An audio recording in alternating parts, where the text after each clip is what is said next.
이 시간 우리가 읽은 본문에서 거룩의 능력으로 복음을 증거하다라는 제목으로 하나님의 말씀을 증거하도록 하겠습니다. 며칠 전 금요 기도의 시간에 이 앞 본문에 대해서 우리가 다루었어요. 앞 본문의 내용은 아나니아와 삽비라가 하나님 앞에 헌금을 드리는데 일부분을 자신의 탐욕을 채우기 위해서 숨기고 성령을 기만했죠. 하나님을 속이는 그런 행위로 인해서 하나님께서 아나니아의 삽비라의 영혼을 데려가셨어요.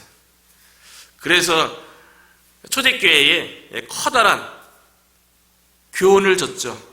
왜냐하면 하나님께서 교회를 주도해 가시고 성령께서 역사하시는데 죄가 있으면 안 된다는 거예요. 교회의 본질은 거룩이거든요. 그런데 죄가 들어오니까 성령님이 역사할 수 없죠. 하나님이 주도적으로 그 교회를 이끌어갈 수 없는 거죠. 그래서 하나님께서 좀 과한 모습으로 그렇게 비춰질 수 있죠. 헌금 조금 숨긴 거가 그렇게 죽임을 당할 죄인가 그런 생각이 들 정도로 하나님께서 영혼을 취하셨어요. 그래서 초대 교회로 하여금 죄에 대한 심각성도 깨닫게 하고 하나님께서 얼마나 죄를 싫어하는지, 그리고 하나님께서 교회에게 원하는 것은 죄가 없는 거룩한 모습을 유지하기를 원하신다는 것을 보여주는 거죠.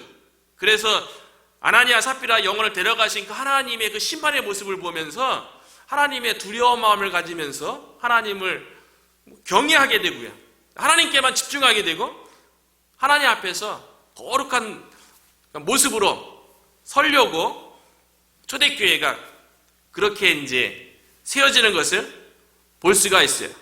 교회의 생명은 거룩에 있는 거예요. 교회의 생명이 다른 것에 있는 게 아니고요, 교회가 거룩을 유지할 때 그 교회가 생명력 있는 교회인 줄로 믿습니다. 그런데 이 교회의 이 거룩이 파괴되는 것은요, 죄예요. 죄가 교회에 들어오면 그러면 거룩이 잃게 되는 거죠. 교회의 순결을 잃게 되는 거죠. 구약시대에 하나님께서 이스라엘 백성에게 늘 요구했던 것은요, 거룩이었어요. 하나님께서 이스라엘 백성에게 레위기를 통해서 강조하는 것이 무엇입니까? 내가 거룩하니 너희도 거룩하라. 구원받은 이스라엘 백성을 향해서요, 하나님께서 끊임없이 요구한 것은 거룩하라는 거예요. 하나님의 백성은 거룩해야 된다는 거예요. 그래야지 거룩하신 하나님을 만날 수 있고 거룩하신 하나님과 교제할 수 있기 때문에 그렇다는 거예요. 그런데 구약 역사 속에서 이스라엘 백성이 하나님의 백성으로서 거룩함을 유지하는데 실패를 했어요. 하나님의 백성으로서 거룩을 유지하는 것은요, 우리의 노력으로 거룩이 유지되는 게 아니에요. 우리가 거룩을 유지하는 것은 우리에게서 나오는 것이 아니라 하나님의 도우심이 필요한 거예요. 하나님의 은혜가 필요한 거예요. 우리 스스로 죄 짓지 않고 거룩하려고 노력한다고 그것이 가능한가요? 가능하지 않죠. 이스라엘 백성이 거룩에 대해서 실패한 역사가 구약 성경의 이야기예요. 그래서 하나님께서 이스라엘 백성을 거룩을 회복시키시기 위해서 보내신 분이 바로 독생자 예수 그리스도예요. 왜냐하면 하나님께서 이스라엘 백성의 거룩을 회복해서 거룩하신 하나님과 더불어 함께하고 교제하기를 원했던 거죠. 그래서 하나님께서 예수 그리스도를 보냈을 적에요, 임마누엘이라는 이름으로 보내신 거예요. 임마누엘의 뜻이 무엇입니까?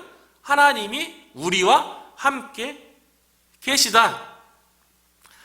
예수님 자신이요, 하나님이 하나님의 백성과 함께 계시다고 보여주는 징표였던 거죠.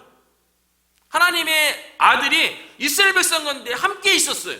그런데 이 예수님께서 우리의 죄를 대신해서 십자가에 박혀 죽으시고 부활하시고 승천하신 이후에는 예수님이 우리와 함께 할 수 없죠. 그래서 하나님께서 예수님을 대신해서 보내신 분이 바로 성령님이세요. 사도 베드로가 오순절 성령 강림 사건 이후에 설교에서 이렇게 얘기해요. 사도행전 2장 38절에 보니까요, 베드로가 이르되 너희가 회개하여 각각 예수 그리스도의 이름으로 세례를 받고 죄 사함을 받으라. 그리하면 성령의 선물을 받으리라. 예수님께서 우리에게 성령을 보내주셨는데요, 성령, 거룩한 영이죠. 그 거룩한 영, 하나님과 예수님이 보내신 거룩한 영, 이 거룩한 영을 우리가 받으려면 우리가 거룩한 존재가 되어야 되는 거예요. 그래서 예수 그리스도의 이름으로 세례받고 죄사함을 받아야지만이 거룩한 영인 성령이 우리 안에 내주하게 되는 거죠. 우리가 예수 그리스도를 믿어서 우리 안에 성령님이 내주하시는 줄로 믿습니다. 그래서 고린도전서 3장 16절에 사도 바울이 다시 확인해 주잖아요. 너희는 너희가 하나님의 성전인 것과 하나님의 성령이 너희 안에 계시는 것을 알지 못하느냐? 우리가 거룩한 전이래요. 그래서 하나님께서 보내신 거룩한 영, 성령이 우리 안에 내주하신대요. 성령이 내주하시는 우리를 보고 교회라고 말하는 거예요. 고린도전서 1장 2절이죠. 고린도에 있는 하나님의 교회 곧 그리스도 예수 안에서 거룩하여지고 성도라 부르심을 받은 자들, 그리스도 안에서 거룩해졌어요. 죄에 대해서 용서함 받고 거룩하여진 성도, 이게 교회인 거죠. 그렇기 때문에요, 교회의 정체성은요, 거룩에 있는 거예요. 교회가 거룩해야 그것이 생명이고요, 그것이 능력이라는 거예요. 그런데 아나니아 삽비라 이 사건은요, 교회에 죄가 들어온 거예요. 하나님께서 아나니아와 삽비라 영혼을 데려가심으로 교회의 죄를 제거하심으로 교회의 거룩을 회복시키신 거예요. 그래서 아나니아 이 삽비라 이 사건을 통해서 초대교회 온 성도들이요, 크게 하나님을 두려워하면서 하나님의 거룩에 대해서 사모하게 된 거예요. 하나님의 거룩이 초대교회에 회복되니까요, 놀라운 일이 나타났어요. 그 하나님의 거룩을 통해서 초대교회에 나타난 일이요, 12절에 보니까 사도들의 소원을 통하여 많은 표적과 기사가 일어나고 믿는 자들이 많이 오고 교회의 부흥의 역사가 일어났어요. 아나니아 삽비라 사건을 통해서 교회의 거룩이 회복됐을 적에 하나님께서 부흥의 역사를 허락하셨다고요. 그런데 사도들의 손을 통해서, 성경에서 손의 의미는요, 힘이고 능력이고 권능을 상징하는 거예요. 그래서 성경에 보면 하나님의 손에 대해서 많이 언급되어져요. 언제 하나님의 손이 언급되냐면요, 천지 창조하실 적에 하나님의 손이 언급되는 거예요. 그래서 시편 102편 25절에 보면 주께서 옛적에 땅에 기초를 놓으셨사오며 하늘도 주의 손으로 지으신 바니이다. 하나님의 손이 없죠. 하나님은 영이시기 때문에 손이 없어요. 그럼에도 불구하고 하나님의 손이라고 이야기한 것은 하나님의 손을 통해서 온 우주 만물이 창조되어지고 인간도 하나님의 형상으로 지으신 것도 하나님의 손으로 되었다고 이야기하는 것은 하나님의 권능으로 됐다는 거예요. 하나님의 힘, 하나님의 능력, 권능으로 온 우주 만물이 만들어졌다는 거예요. 시편 8편 6절에도 언급하죠. 주의 손으로 만드신 것을 다스리게 하시고, 주의 손으로 다 만드신 거예요. 그것을 우리에게, 하나님의 백성에게 위임해서 다스리게 했다고 얘기하잖아요. 그리고 하나님의 손이 언제 언급되어지는가? 구원의 역사에 있어서 하나님의 손이 언급되어져요. 구원하는 일도 하나님의 손으로 행하시는 거예요. 그래서 이사야 59장 1절에 보니까요, 여호와의 손이 짧아 구원하지 못하심도 아니요. 이사야 선지자가 바벨론 포로로 잡혀갈 이스라엘 백성을 향해서 너희들이 바벨론 포로로 잡혀간다 할지라도 나중에 하나님께서 그 백성을 기억하사 구원하실 거라는 거예요. 그 구원하시는데 여호와의 손이 짧아 구원하지 못하심도 아니요. 하나님의 손이 뭐 길고 짧고 그런 게 어디 있겠어요? 하나님의 능력이 안 돼서 너희를 구원하지 못하심이 아니요. 하나님은 이스라엘 백성이 바벨론 포로로 잡혀간다 할지라도 하나님의 능력은 능히 그들을 구원할 수 있다는 거예요. 하나님의 손이 또 언제 언급된지 아십니까? 고난 가운데, 환난 가운데 하나님의 손이 또 언급되어져요. 우리가 잘 알고 있는 야베스의 기도 내용 가운데 보면 역대상 4장 10절에 야베스가 이스라엘 하나님께 아뢰어 이르되 주께서 내게 복을 주시려거든 나의 지역을 넓히시고 주의 손으로 나를 도우사 나로 환난을 벗어나 내게 근심이 없게 하옵소서 하였더니 하나님이 크게 구하는 것을 허락하셨다. 주의 손으로 나를 도우사 환난에서 벗어나게 했대요. 주의 손, 하나님의 권능으로, 하나님의 능력으로 내가 처한 환난 가운데, 내가 처한 고난 가운데, 내가 처한 어려움과 문제 가운데 도우셨다는 거예요. 하나님의 손으로요. 하나님의 권능으로 고난 가운데 돕는다는 거예요. 사도들의 손을 통해서, 이 얘기는요, 사도들의 권능을 통해서 수많은 표적과 기사가 일어났다는 거예요. 그런데 기억할 것은요, 사도들의 손, 사도들의 이 권능, 힘, 능력, 이게요 사도들로부터 나온 게 아니라는 거예요. 사도들의 권능이 아니라는 거예요. 사도들의 손, 사도들의 이 권능은요 하나님으로부터 주어진 거라는 거예요. 그래서 사도행전 1장 8절에 보니까요, 오직 성령이 너희에게 임하시면 너희가 권능을 받고, 성령이 임할 적에 하나님의 권능이 우리 가운데 임하는 줄로 믿습니다. 초대교회가 거룩을 회복하니까요 성령의 권능이 임했어요. 사도들의 손을 통하여, 사도들의 권능을 통하여 놀라운 표적과 기사가 일어났는데요, 그런데 사실 오직 성령이 임하시면 너희가 권능을 받는다는 이거 사도행전 1장 8절의 이 약속은 이미 사도행전 2장 오순절 성령 강림 사건을 통해서 이미 임했었죠.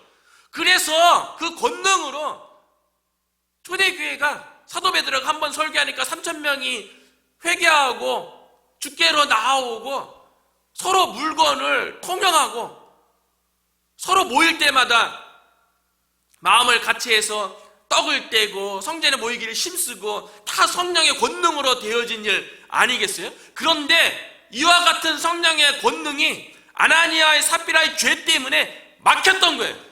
그런데 하나님께서 아나니아의 삽비라의 그 죄를 제거하심으로 다시 한번 성령의 권능이 사도들을 통해서 드러나게 됐다는 거예요. 이때 받은 게 아니라요 오순절 때 이미 받았죠. 그런데 교회에 죄가 들어오니까 성령의 권능이 나타날 수 없죠. 우리들도 마찬가지 아닙니까? 우리가 예수 그리스도를 믿으면 우리 안에 성령님이 내주하시고 그 성령님을 통해서 우리 안에 권능이 있어요. 그런데 그 권능이 우리 가운데 왜 능력으로 나타나지 않습니까? 죄 때문에 그래요. 죄는 하나님의 권능이 우리로 하여금 드러나지 못하게 하는 거예요. 그런데 우리의 죄가 용서되어지고 우리 안에 있는 죄가 제거되어지면 그 성령의 놀라운 권능이 우리를 통해서 동일하게 오늘날에도 나타날 줄로 믿습니다. 그래서요 우리나라 가운데 짧은 역사 가운데 한국이 놀랍도록 교회가 부흥했잖아요. 세계가 놀랄 정도로요. 그런데 그 밑바탕에는 1907년에 평양 대부흥이 있었다고 누구든지 다 얘기하잖아요. 그 사람들이 다 평양 대부흥 운동 때 회개하고 주님께로 돌아온 사람들이 남한으로 내려와갖고 남한이 크게 교회가 부흥하는 그런 일들이 이어졌던 거죠. 근데 평양 대부흥 때 뭐 장대영 교회에서 말씀 사경회를 통해서 그곳에서 이제 평양 대부흥이 일어났다 이렇게 역사적으로 알려졌는데요. 사실은 1907년 평양 대부흥이 일어나기 전에 먼저 불씨가 있었어요. 그게 이제 1903년에 있었던 원산 부흥 운동이에요. 근데 그 원산 부흥 운동 때 해외에서 들어온 선교사님들이요, 몇 명이 모여서 기도회를 시작했어요. 그 몇 명의 선교사님 중에 주도했던 분이 하디 선교사님인데요. 그 하디 선교사님이 원산에서 선교사님들 몇 명을 모여서 기도하는 가운데 원산에서 부흥운동이 일어났고 이것이 불씨가 되어서 이것이 평양으로 옮겨져서 평양에 1907년에 평양 대부흥이 일어났거든요. 그런데 그 원산에서 일어났던 그 기도회에서요, 어떤 일이 있었냐면 그 기도를 통해서 부흥운동이 일어났던 그 기저에요, 하디 선교사님의 죄 고백이 있었어요. 하디 선교사님이요, 기도 모임 가운데 자기가 먼저 죄를 고백했어요. 무슨 죄를 고백했냐면, 이 하디 선교사님이 캐나다 토론토 대학 의대 출신이에요. 그때나 지금이나 캐나다에서 가장 명문대가 토론토대죠. 그 명문대의 또 의대 출신이에요. 그래서 자기가 토론토대 의대 출신이라는 학력에 대한 그 교만함에 대해서 자기가 고백을 해요. 그리고 자기 직업이 또 의사라는 직업을 가지고 선교사로 왔다는 것에 대해서 또 그 교만한 마음, 내가 의사라는 직업에 대해서 교만한 마음도 또 고백을 해요. 그리고 이 하디 선교사님이요, 영국 시민이에요. 그리고 백인 우월주의가 자기가 있었다고, 그런 교만함이 있었다고, 내가 백인으로서 조선 땅에 왔지만 내가 백인이라는 것에 대한 교만함이 있었던 것에 대해서 회개해요. 그리고 한국인에 대해서 편견, 이런 거, 못 사는 민족, 더러운 민족, 한국인에 대한 그 편견, 이거에 대해서, 그리고 인종차별한 거에 대해서 선교사로서 그리스도의 복음을 한다는 위대한 명분을 가지고 사실 조선 땅에 들어왔지만 그 마음속에 교만한 마음이 있었던 거예요. 그런 교만한 마음에 대해서 고백하고 회개하는 가운데 원산에서 다른 사람들도 다 그 죄를 고백하면서요, 그 기도회에 죄를 회개하고 죄가 제거되어지니까 성령의 권능이 주어지고 그 권능을 통해서 부흥운동이 일어난 거예요. 이것이 옮겨져서 평양 대부흥운동의 말씀 사경회를 통해서 거기도 동일하게 말씀이 주어지면서 회개운동이 일어나서 대각성운동이 일어난 거예요. 그래서 이전에 예습한 대로 살던 사람이 새로운 사람이 되어지고 놀라운 삶의 변화가 평양 대부흥운동을 통해서, 대각성운동을 통해서 평양에 일어났던 거죠. 그래서 그 당시에 선교사님들이 평양을 보고 동방의 예루살렘이라고 그렇게 얘기했잖아요. 회개를 통해서 성령의 권능이 주어지고요, 이 성령의 권능을 통해서 영혼을 살리는 부흥운동이 일어났다는 거예요. 회개가 있어야 돼. 저부터 회개될 거예요. 하디 선교사님이 학력에 대해서, 자기 직업에 대해서, 그리고 자기가 좀 백인이라고 우월하다고 그 자기가 못한 사람에 대해서는 편견 갖는 이런 모습, 오늘날 이런 모습, 우리의 모습을 되돌아보면 그런 모습 없는 사람이 어디 있겠어요? 조금씩 있을 거 아니에요? 어쩌면 어떤 사람들은 죄에 대해서 무감각해서 그게 무슨 죄냐고 그렇게 여기면서 살아가는 사람들이 우리 주변에는 많이 있잖아요. 근데 하디 선교사님의 그러한 죄를 고백했을 적에 그때에 성령의 권능이 부어지고 부흥운동이 시작됐다는 것을 한국 교회가 보여주고 있어요. 초대교회도 마찬가지인 거죠. 아나니아의 삽비라의 이 죄에 대해서 하나님이 제거했을 적에 성령의 권능이 사도들에게 나타나잖아요.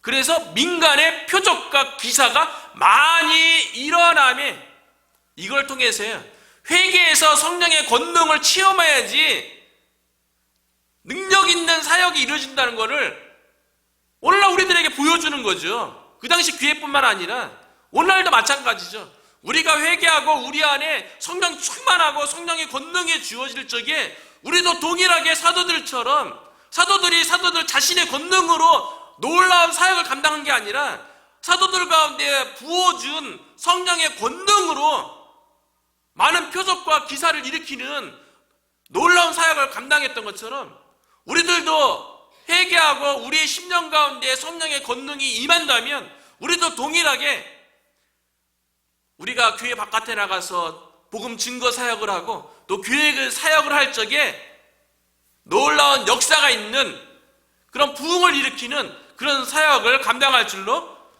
믿습니다. 사도들이 표적과 기사를 많이 일으켰대요. 그런데 표적과 기사 이것을 일으키는 이 사역은요, 사실은 사도들이 아니라 성령의 권능으로 일으켰다고 그러잖아요. 그런데 이거는 사도들의 사역 이전에요, 예수님의 사역 가운데 나타났던 사역이에요. 그래서 오순절 성령 강림 사건 이후에 베드로가 설교할 적에 예수님의 사역에 대해서 사도행전 2장 22절에 언급하는데요, 이렇게 얘기해요. 이스라엘 사람들아, 이 말을 들으라. 너희도 아는 바와 같이 하나님께서 나사렛 예수로 큰 권능과 기사와 표적을 너희 가운데서 베푸사 너희 앞에서 그를 증언하셨느니라. 예수님께서 하신 사역이 뭐예요? 큰 권능 나타나게 하고 기사, 표적을 나타내서 예수님이 하나님의 아들 메시아라는 것을 증언했다는 거예요. 그런데 이제 예수님의 제자들인 사도들이 예수님이 행했던 그 권능과 표적과 기사를 사도들이 동일하게 행하고 있는 거예요. 사도들은 교회를 대표하는 자들이죠. 결국 사도들이 행했던 이 표적과 기사를 행하는 이 사역이요, 예수님의 사역을 계승한 거고 초대 교회가 예수님의 사역을 계승하고 있음을 보여주는 거예요. 사도들은 사람이죠. 예수님은 하나님의 아들이세요. 그런데 사도들의 사역하고 예수님의 사역이 동일하다는 거예요. 놀랍죠?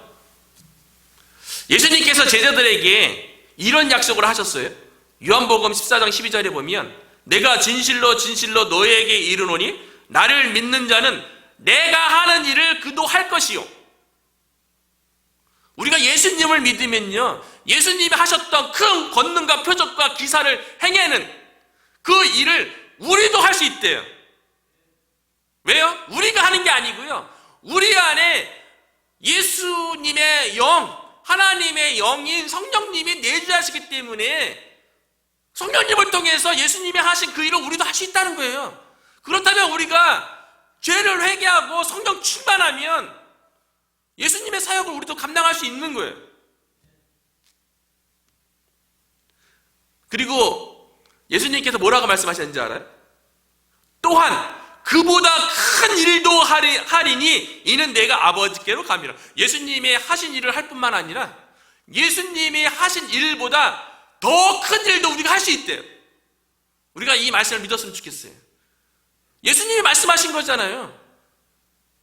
이 말씀을 우리가 붙잡아야죠. 이 말씀이 우리의 삶 가운데 실천되도록, 나타나도록 우리가 믿음으로 이 말씀이 이루어지도록, 우리를 통해서 이루어지도록 고백해야죠. 요한복음 16장 7절이요. 그러나 내가 너희에게 실상을 말하노니 내가 떠나가는 것이 너희에게 유익이라. 내가 떠나가지 아니하면 보혜사, 예수님의 영이죠. 영어로 헬퍼, 우리를 돕는 자가 너희에게 오시지 아니할 것이요 가면 내가 그를 너희에게로 보내리니. 어떻게 우리가 예수님의 사역을 똑같이 할 수 있고 예수님이 하신 일보다 더 큰 일을 할 수 있어요? 예수님이 보내신 보혜사 때문에 그래요. 그러니까 예수님께서 이 땅에 있는 것보다 빨리 떠나는 게 우리에게 유익한 거죠. 왜요? 우리 가운데 예수님을 믿으면 성령님이 오시기 때문에 그런 거예요. 사도들이 성령의 권능으로 예수님이 하셨던 사역인 표적과 기사를 많은 사람들에게 행했어요. 또 15절과 16절에 보면 구체적으로 그 표적과 기사가 무엇인지 나와요. 그래서 15절에 보면 심지어 병든 사람을 메고 거리에 나가 침대와 요 위에 누이고, 이거 예수님께 중풍병자를 친구들이 내 구퉁이 침상채 들고 예수님께 나가서 지붕 뚫고 내렸던 그 모습 똑같잖아요. 그리고 베드로가 지날 때 혹 그의 그림자라도 누구에게 덮일까 바라고, 베드로의 그림자 어떻게 좀 덮으면 자신의 병이 나을까, 자신의 문제 해결될까, 이렇게 바라는 거 보면 예수님은요, 혈루증 여인 같은 경우는 예수님의 그림자가 아니라, 덮일까가 아니라 예수님의 옷자락 만져서 자기가 병 낫겠다고 믿음으로 나갔는데, 베드로는 더 큰 표적을 나타내고 있는 거죠. 16절에 보면 예루살렘 부근에 수많은 사람들도 모여 병든 사람, 그 표적과 기사가 무엇인지 나오죠.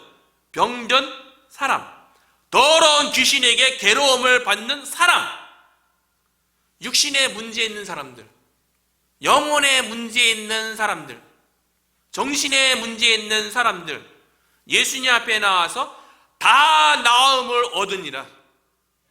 다 나음을 얻으니라. 예외된 자가 없어요. 좀 더 심각해서 예외됐거나 좀 더 특이한 병이라서 예외된 사람이 아니라 예수님께 나온 모든 병든 사람과 더러운 귀신에게 괴롭힘을 받았던 사람들이 다 나음을 얻으니라. 이 말씀이 동일하게 우리 가운데도 적용되는 줄로 믿습니다.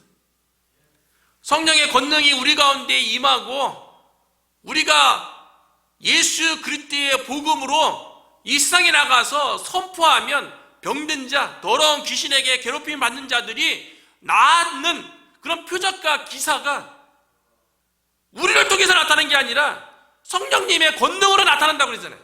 그렇다면 우리 가운데 성령님의 권능이 충만하면 오늘날도 이와 같은 표적과 기사가 저와 여러분을 통해서 교회 바깥에서 일어날 줄로 믿습니다.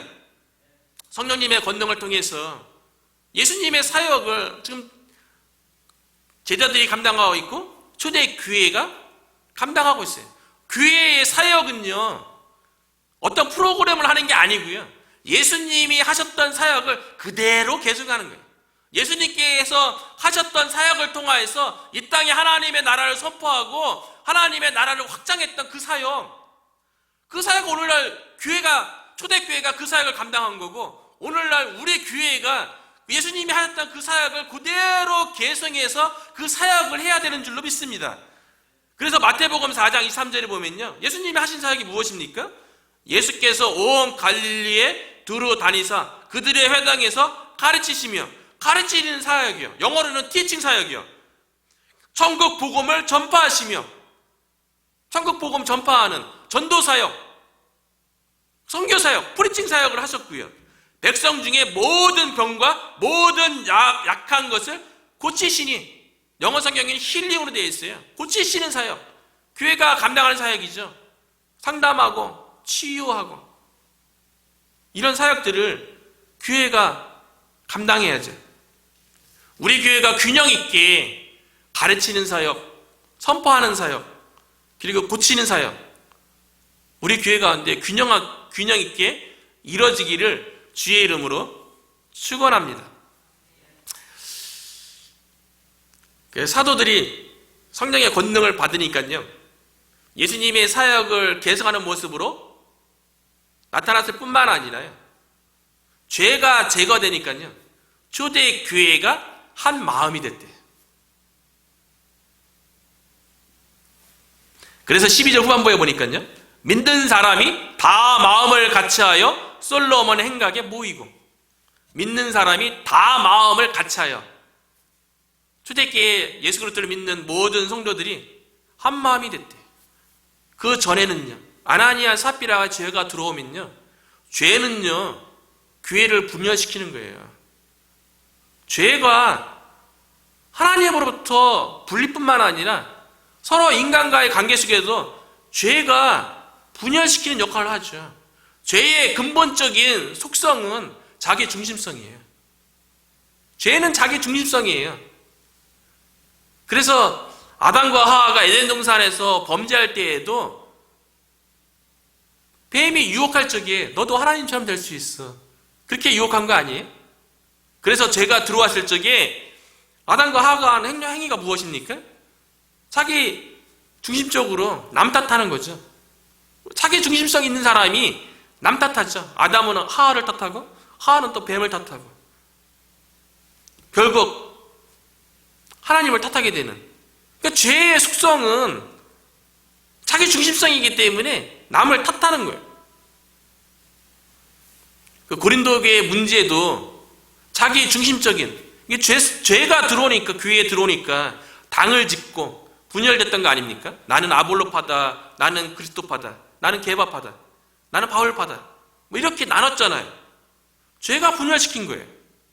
아나니아의 삽비라의 이게 죄의 문제는요, 초대교회에 분열을 가져오는 거였어요. 거룩만 깨는 게 아니라요, 초대교회에 분열을 가져오는 그런 행위였던 거죠. 만약에 하나님께서 과하게 아나니아의 삽비라 영을 데려가지 않았으면, 만약에 아나니아의 삽비라가 헌금 일부분을 숨긴 속인 이 사건을 만약에 교회에서 다뤘다고 생각해봐요. 교회가 사분오열 됐을 거예요.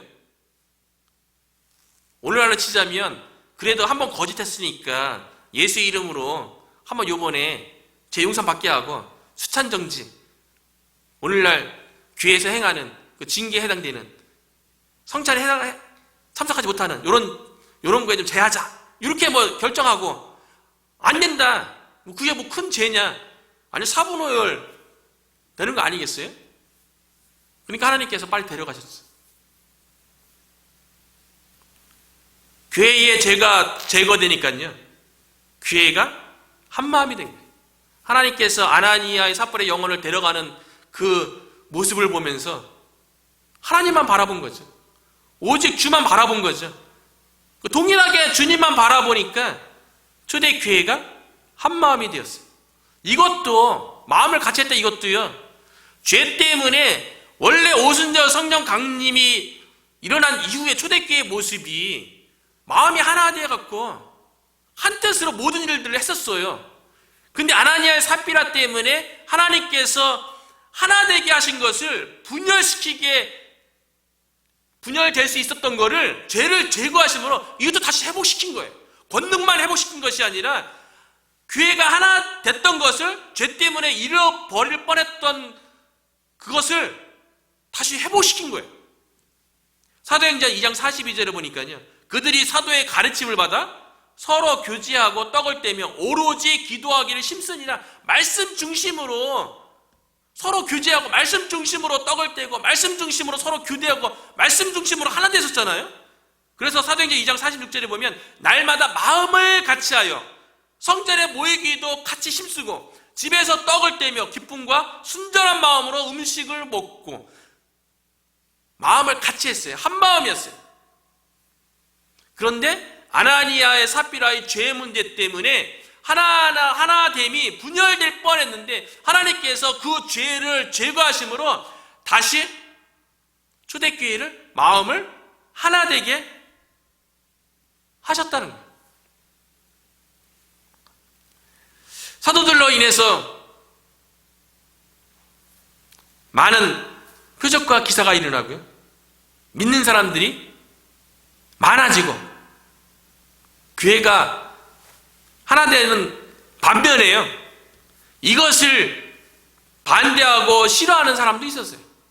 성령의 권능으로 표적과 기사가 일어나서 그거를 보고 예수 그리스도를 믿고 교회로 많은 사람들이 들어와요. 그리고 그들이 또 한마음이 되어서 또 솔로몬 또 행각에 거기서 모여서 말씀도 듣고 막 또 기도도 하고 오순절 이후의 교회처럼 막 그런 역사가 일어났어요. 그런 역사가 일어나는 반면에 그런 역사에 대해서 싫어하고 시기하고 반대하는 사람도 있었다는 거예요. 그래서 13절에 보면 그 나머지는 감히 그들과 상종하는 사람이 없으나 백성이 친송하더라. 백성 중에는 또 그 교회에서 일어나는 놀라운 표적과 기사를 보고 교회를 친송하지만 상당수는요, 그 교회에 있는 성도들과 상종을 하지 않았대. 아무리 성령의 권능으로 놀라운 역사가 나타난다 할지라도 그거를 바라보는 사람들 가운데는요, 여전히 예수님을 거부하는 사람들이 있는 거예요. 예수님에 대해서 반감을 갖고 있는 사람들이 있는 거예요. 그래서 예수님을 믿는 사람들과 상종하기를 싫어하는 거예요. 초대교회 때부터 그랬어요. 우리는 표적과 기사가 나타나면 웬만하면 다 믿을 것 같은데 그렇지 않고 오히려 시기하고 반대하고 안 좋은 감정을 가졌던 사람도 있었다는 거예요. 오늘날에 그렇게 안 믿는 사람 중에 이렇게 얘기하는 사람이 있어요. 하나님을 내 눈 앞에 보여보라고. 하나님이 살아계시다는 거를, 증거를 뭐 기적이든 뭐를 통해서 나에게 보여보라고. 그럼 내가 믿겠노라고. 말은 그렇게 해도요, 초대교회 때 수많은 표적과 기사 가운데서도 예수님 안 믿고 오히려 상종 안 하고 나중에 그들이 교회를 핍박하는 자들이 돼요. 오늘날에도요, 아무리 하나님이 나타난다 할지라도, 하나님의 기적이 이렇게 보여진다 할지라도요, 안 믿는 사람은 안 믿습니다. 부자와 나사로의 비유에 보면 나오잖아요. 부자는 죽어서 지옥 갔어요. 불꽃 가운데서 막 괴로워해요. 그리고 구덩이에 건너편에 보니까는 거지 나사로는 아브라함 품에서 천국에서 있는 거예요. 거기 대접받고 있는 거예요. 그러니까 이 부자가 자기가 예수 안 믿고 지옥에 온 것에 대해서, 그리고 불꽃 가운데서 괴로워하는 자신의 모습을 보면서 아직 이 땅에 자기의 아버지 집에 5 형제가 있는데 아직 예수를 모르니까 아브라함에게 이 부자가 이렇게 요구하죠. 내가 너무 불꽃 가운데서, 지옥 가운데서, 고통 가운데 있으니까 내 형제들이 이 지옥에 오지 않도록, 나사로는 죽어서 천국 가 있잖아요. 그 나사로를 다시 살려갖고 자기 동생들에게 보내서 예수 믿고 나처럼 지옥에 오지 않게 해달라고, 불꽃 가운데 오지 않게 해달라고 그렇게 부탁을 해요. 그런데 아브라함이 이렇게 얘기하죠. 이르되 모세와 선지자들에게 듣지 아니하면 비록 죽은 자 가운데서 살아나는 자가 있을지라도 권함을 받지 아니하리라 하였다 하시니라. 아무리 죽은 자 가운데서 살아나서 나사로가 내려가서 아무리 예수를 믿어야 된다 권한다 할지라도 그 권함을 받아들이지 않는다는 거예요. 오늘날 그 얘기죠. 목회자나 교회 성도님들이 바깥에 나가서 복음을 전해서 받아들이지 않는 사람은요, 아무리 죽은 자가 살아와도요, 아무리 놀라운 기적이 있어도요, 안 믿는다는 거예요.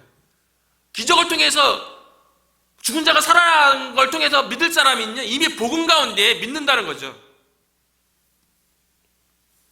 왜 사도들의 놀라운 표적과 기사가 있었음에도 불구하고 왜 상종하는 사람들이 많이 있었을까요? 그들은 왜 예수님께 나오지 않았을까요? 자신들의 이익 때문에 그래요. 예수님 믿으면 자신들이 가지고 있는 세상에서의 기득권에 대해서 손해볼까봐, 자기 물질에 대해서 손해볼까봐 이기적인 생각 때문에 예수님께 나오지 않는 거예요. 오늘날도 마찬가지죠. 왜 예수님 안 믿습니까? 자기가 누리는 그 삶에 대해서 방해받을까봐, 세상에서 즐기고 세상에서 누리는 것들에 방해받을까봐, 그게 싫어서 그런 거예요. 거라사 광인의 그 사건에서 보면 예수님께서 거라사 광인의 그 군대 귀신을 2,000마리의 돼지떼에 들어가게 해서 거라사 광인을 온전하게 고쳤어요. 그리고 이 이야기가 거라사에 있는 사람들에게 들려졌을 적에요, 그 거라사에 있는 사람들이 어떻게 반응하냐면요, 예수님께서 놀라운 표적과 기사를 행했잖아요. 귀신이 쫓겨나겠잖아요. 자신들이 봤던 광인이 온전해진 것을 봤잖아요. 그러면 예수님에 대해서 관심을 가져야 되는데, 거라사 사람들이요, 돼지 2,000마리가 죽은 그 손해 때문에 예수님에게 간절하게 부탁해요. 우리 동네에서 빨리 떠나달라고. 거라사 사람들의 마음속에는요, 예수님이 행하신 능력보다도 돼지 2,000마리가 물에 빠져 죽은 물질적으로 손해본 게 너무 안타까운 거예요. 예수님이 있으면 내가 물질적으로 손해보겠구나. 예수님이 여기 있으면 내 인생에 손해보겠구나. 내 인생의 소망은 물질이고 돼지였는데 거기서 손해가 있으니까 예수님 빨리 떠나주십시오. 그렇게 요구했던 거죠. 오늘날 얼마나 많은 사람들이 물질에 관심 가지고 있습니까? 이 세상의 즐거움이 마치 영화는 것처럼 이 세상의 즐거움에 인생 전부를 드리고 있잖아요. 그런데 성경은 뭐라고 얘기합니까? 이 세상의 것은 잠시 있다가 곧 사라질 거라는 거예요. 그래서 베드로전서 1장 24절 25절에 보면 그러므로 모든 육체는 풀과 같고 그 모든 영광은 풀의 꽃과 같으니 풀은 마르고 꽃은 떨어지되 오직 주의 말씀은 세세토록 있도다 하였으니 너희에게 전한 복음이 곧 이 말씀이라. 복음만 영원하대요. 나머지 세상에 있는 모든 것들은 들의 풀과 들의 꽃과 같대요. 잠시 있다가 없어지는 거래요. 내 인생 손해볼까 봐 얼마나 많은 사람들이 잠시 있다가 없어질 것에 자신들의 인생을 투자합니까?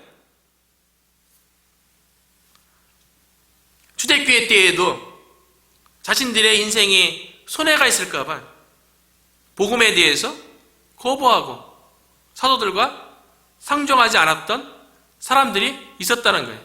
그런 사람들도 있는 반면에 능력 있게 복음 사역을 하면 복음의 열매는 또 맺힌다는 거예요. 그런 상황 속에서 복음의 열매가 맺는다는 거예요. 그래서 14절에 보면 믿고 주께로 나오는 자가 더 많으니, 이게 도전이 됐어요. 믿고 주께로 나오는 자가 더 많으니, 거부하는 자보다요, 상종하지 않는 자보다 믿고 주께로 나오는 자가 더 많았대요. 오늘날에는 안 믿는 자가 더 많은 것 같아요.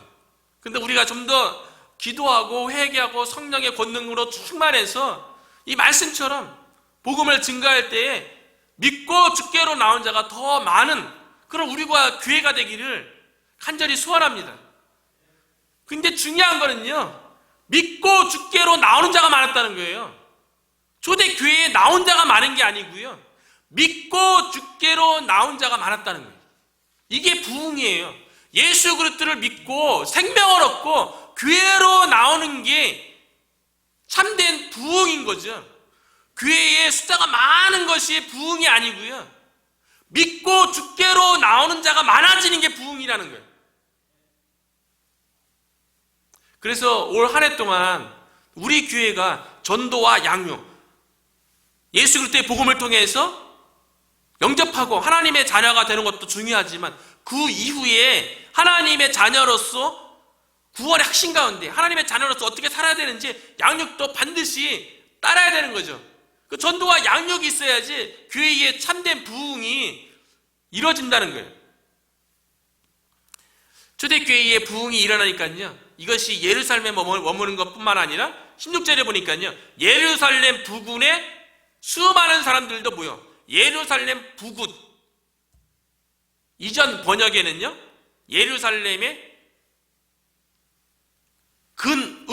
근처에 있는 이렇게 번역했고요, 영어 성경에는 예루살렘 근처의 타운, 동네라고 얘기하고 있어요. 복음이요 예루살렘에만 머문 것이 아니라 예루살렘 밖을 벗어났어요. 예루살렘 바깥에 있는 사람들도 예수님 믿고 돌아왔다는 거예요.